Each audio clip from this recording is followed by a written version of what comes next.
Good morning. I thought I'd give you a quick update, although I'm feeling a bit rubbish this morning. My germ factory of a kid has brought something home from preschool and it's killing me. But we are that many amount of hours in, so we've got 37 3/4 hours to go. I'm doing the Game Jam exclusively with my time at the moment because I'd like to take it in a straight line. I think that's the best way for me to do it. Also, these videos are easier for me to do as updates than type in a blog and screenshots and things at the moment, just because there's just a lot to do. So what I'm going to do is briefly just walk you through where I am at the moment. So that's just a game mode that we set up. It's got all the stuff that I've set up, the player controller and bits and bobs. That's the soldier is just a copy of the third person character. That's all the original stuff. I've disconnected a couple of bits that I'm not going to need, and the only thing I'm doing is counting the members of the element that are dead, or I'm doing that in the element. I'll get to what the element is in a minute. So I'm using for the first time I'm using the AI detour controller because obviously I don't want to bash into each other. It kind of works and it kind of doesn't. It's better, but it's not as good as I thought it would be. So maybe it needs some additional setup, but I'm not going to get carried away with that. So at the minute, what we're doing is we're just initializing the behavior tree in the blackboard. We're updating the blackboard to say that we are stacking. So as soon as the game launches, we're just going to go stack on a room because we're just in the middle of prototyping it. So what will happen eventually is there will be another way to decide what room you should be stacking on. And then there's some, I'm not going to go through it all, but there's one thing to notice is this is the first time I've been quite strict about who can talk to the blackboard. So any information that needs to be passed on to that blackboard must come through the AI controller. So in Serial Link, I've kind of got access to the blackboard everywhere, and it's made the AI a bit of a mess, and which is one of the reasons why I wanted to tackle this, because I thought I could straighten some things out and have another go. And then there's some other bits and bobs, flags for different things. Update the room to clear, update the clearance node, that sort of thing. In the behavior tree is going quite well at the moment. That's in progress, but this is quite good. So when it starts off, it's asking, hey, are we currently stacking at the moment? Is that what we should be doing? And if the answer is yes, which it is at the minute, then we say, well, do I have a stack location? Do I have a place to go so that I know where I'm supposed to be stood? This wait here is to stop. It's only a 0.3 of a second, but when you launch the project, if that delay isn't there, they'll go straight to 000 because there are other things that need to be instantiated before this can actually work. So then they get their stack location, and the way that they do that, I'll show you what I've got, and then we can run through what they're doing. So they get their stack location, and then there must be, if anybody knows a better way to do this, then that's great. All that's doing is flipping the boolean has stack location to false, so that this fails to evaluate. This evaluates to false, so that the execution stops. I was doing it in here, but it just didn't want to work. It just did not want to work, so I don't know why that was.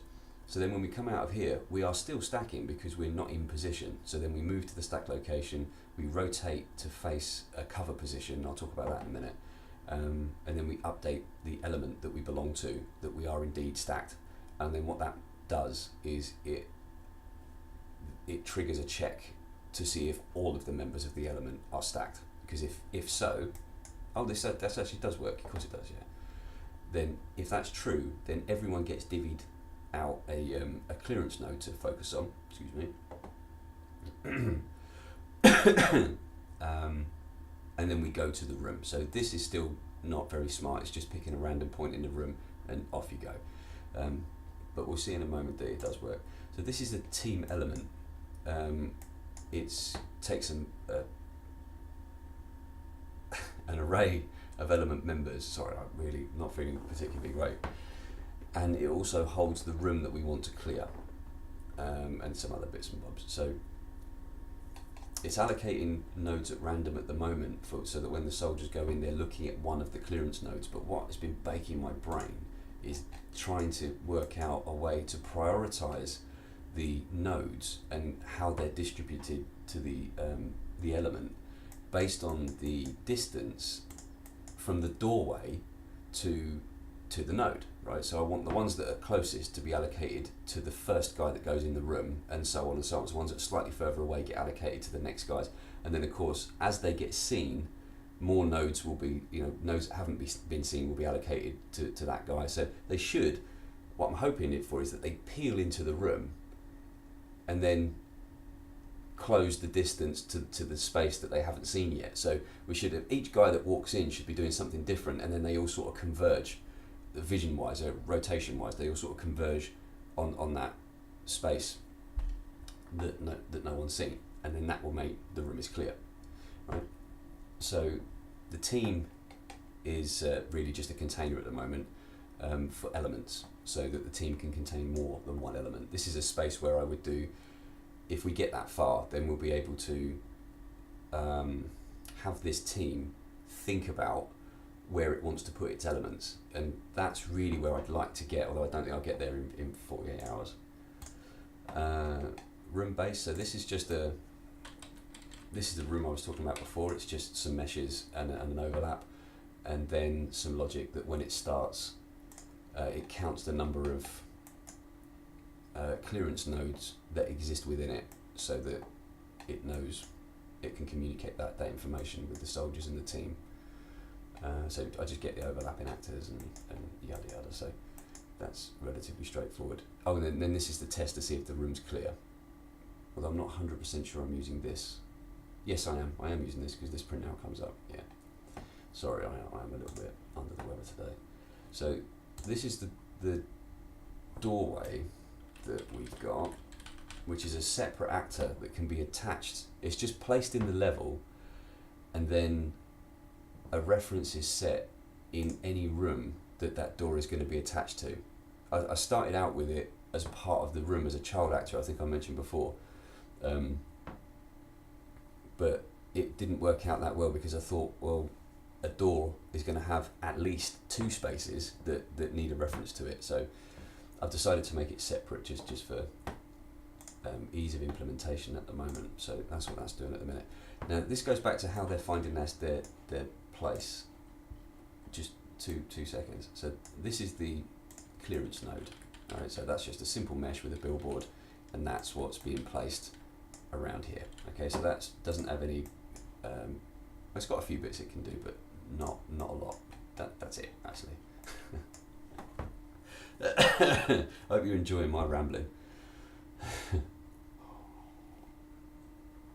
Right, so let's look at what it actually does right now, and then we'll talk about how they're doing it. So this is our team. Okay, this is the room they're going to clear.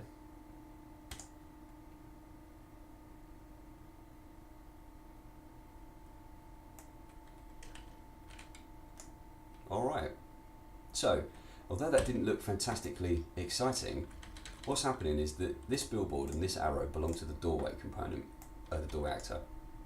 So the first guy in this team array, which is defined over here in this element, is being given this location to get to. And then there's logic, where would that be? That would be in the element, I would have thought. Allocate room clear, no, pass element states, room to clear. Oh no, it's a behavior tree task, sorry. Get stack location. Alright, so I'm quite happy with this, it worked really well. So I wrote this function here to get the location and rotation of where I want these guys to end up, right? So I was super chuffed with this because I know it looks a bit heavyweight, but it worked almost first time. I was like, wow, that's cool. So what it's doing is it's making sure the guy's not dead first of all, because that's always a funny one. Essentially what it's doing is it's putting the first guy on the marker, and then, it's doing some couple of line traces, but we'll talk about that in a second. It's putting the first guy on the marker, and then it's getting the forward vector of that marker, inverting it, coming back a little bit by 150 units, and then placing the next guy there, and then we just repeat again, take that position and come back 150 units and blah, blah, blah, blah, right? So what I didn't want to do was put stack markers on the wall, because that's just not smart. It's not a scalable way to do it. But this is. Now, assuming of course all walls are flat and they can just infinitely queue, then that's great. But you know, we can deal with edge cases as we go along. But the other thing that they're doing is, I don't know if you noticed, but when they got to the wall, they all assumed a sensible cover angle. You didn't see the last guy because he's, you know, as soon as they get there, they're going into the room. So I'll probably put a little delay on that. But how that's happening is that they're taking that location that I've passed and said, you know, this is where I want you to stand. We're doing a line trace out on the right vector, a line trace out on the inverted right vector, which is left, and I've just realised I've gone, that's right and that's left. Hey, I'm really good at logic, guys, well done. So they're going right and then they go left. And then I'm just comparing the shorter of those distances. So I'm going to find a wall, right? So I'm going to find out, well, what wall am I stacking against? There's probably a slicker way to do that, I don't know. But I'm trying to do it so that I'm hard coding as little as possible, and I'm finding out things about the environment as much as I can. So then what that does is, I can't remember where the logic is. It's here. It's right here, right in front of my face. There it is. I get the length of the array, so I can find out how many team elements there are. I'm taking 180, which is that arc that they're going to be stood against the wall in a straight line, and then I'm doing some math to work out at what angle each of those should be. So if there's fewer guys, they'll take a steeper angle, and if there's more guys, they'll take a more shallow angle. You know, each guy will have a slightly less severe angle to cover. So I like that, and I'm quite happy with that. I thought that went really well. So then that gets passed back to the blackboard, and on we go from there. If it sounds like I don't know anything about my own project, I've literally just sat down and I wanted to get this video sorted because, well, I've got about 6 hours today to work on this before I need to go and get my little one, and I just wanted to put a quick update on there. So I'm quite chuffed about where we are at the moment. And then they all go in the room, and at the minute they're just picking random locations, but they are covering a clearance node, and this is what I mean about the detour AI controller. That doesn't look like they're detouring around each other very well. So that's one of the worst cases I've seen, actually. But I'll deal with that, because one of the things I need to work out is I only really want them to go to one location, and it needs to be thought about so that it's in relation to some things. I'm not sure what we should be considering when we walk in there.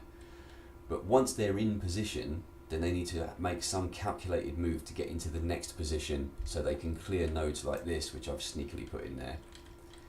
That is how I'm getting them to check round here, right? So